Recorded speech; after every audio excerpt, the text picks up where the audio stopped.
Nous allons aborder maintenant le chapitre 3, qui est très important, puisqu'on va vous décliner, en fait, le fonctionnement donc, de la nomenclature du tarif douanier.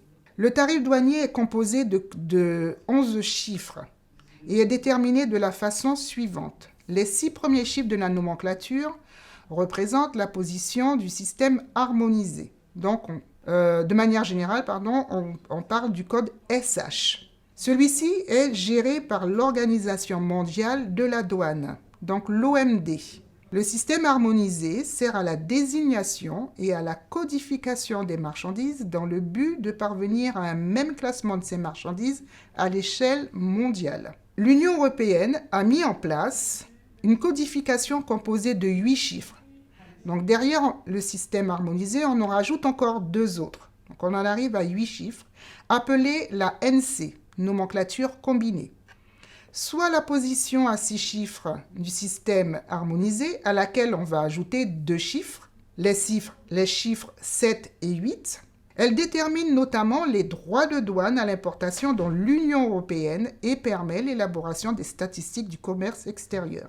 Donc là, avec cette nomenclature combinée, vous saurez ce que vous aurez à payer à l'entrée du territoire européen. Ce qu'il faut savoir, c'est que les droits de douane vont à la communauté européenne. Et ensuite, il va vous permettre aussi d'établir toutes les statistiques de commerce extérieur. Donc, on va savoir ce que l'on importe ou ce que l'on exporte.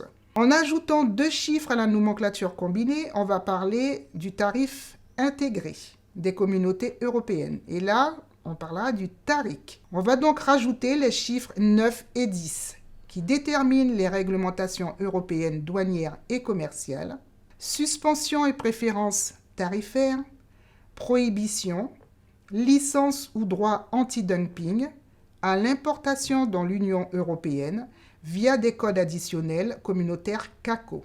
Le 11e chiffre du code numérique est utilisé à des fins nationales et sert par exemple à codifier la TVA ou les interdictions et les restrictions nationales.